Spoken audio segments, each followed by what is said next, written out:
It was bad enough that he had to endure the agony of an investigation in limbo, without Delilah being in on it too. Plus, there was every possibility that he was wrong. So, he'd decided to keep her in the dark, ignoring the text begging for an explanation that she'd sent him the evening before. But Delilah Metcalfe was no fool.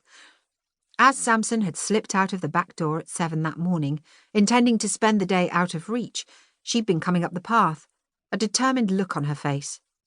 "You're here early," she'd announced, taking in the motorbike parked in the yard with a frown of surprise. "Actually, I was just leaving," he muttered, thrown by her unexpected presence. Any earlier, and she'd have walked in while he was in the shower, uncovering more than just his illicit use of her premises. "Where are you going?" she demanded. His normally quick wits deserted him, his heart still pounding at the close shave. "Nowhere special." She'd grinned. "Good. You can accompany me on a run then. It'd be a shame to waste such a lovely day." He could have said no. Just walked past her and ridden off, finding somewhere to while away the hours out of range of her burning desire to know what he'd unearthed in the Thornton case. But the devil in him had accepted her offer. Perhaps it was the definite hint of spring in the air, or maybe he'd had enough of being on his own, which was ridiculous, an undercover specialist no longer comfortable being alone. Either way, he'd said yes, telling himself that there wouldn't be much talking on a run up the fells. He hadn't banked on a run up Penny Ghent. She'd nearly killed him.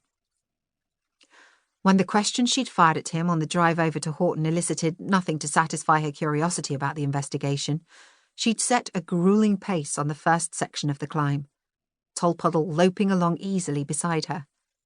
Samson had done his best to keep up, but before long he was struggling. Finally, she'd waited for him, a glint in her eye. "So?" she'd said as he staggered up to her. "Feeling any more talkative?" He'd managed to shake his head. "Oh, come on," she'd demanded. "Tell me what you've uncovered."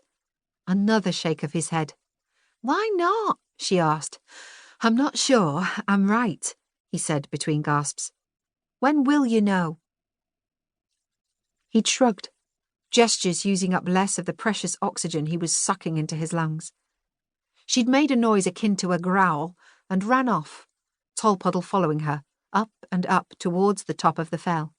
She hadn't waited for him again, not until she reached the peak.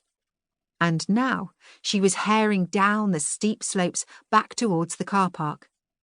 In the mood she was in, Samson didn't expect the Nissan Micra to still be there when he made his own way down. With a sigh of resignation, he began running after her.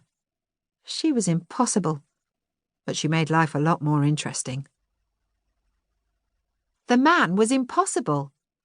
Delilah felt her sour mood thumping into the ground with every footfall as she hurtled down the fellside. Why was he being so secretive?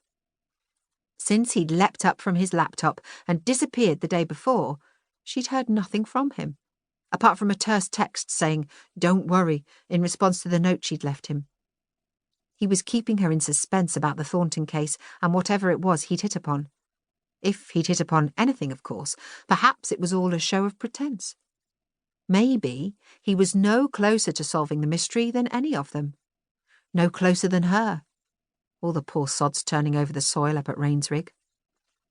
They'd be into another day of the search up there, which, from what Danny had told her yesterday, wasn't getting anywhere. According to the constable, they only had 24 more hours, and then the manpower would be taken away. Budgets, he'd said with disdain, when she'd asked how that could possibly be enough time to conduct a comprehensive search. For, while the garden of Quarry House was limited, the surrounding quarry stretched out into the distance, bordered by trees and woodland. Livy Thornton could be buried anywhere out there.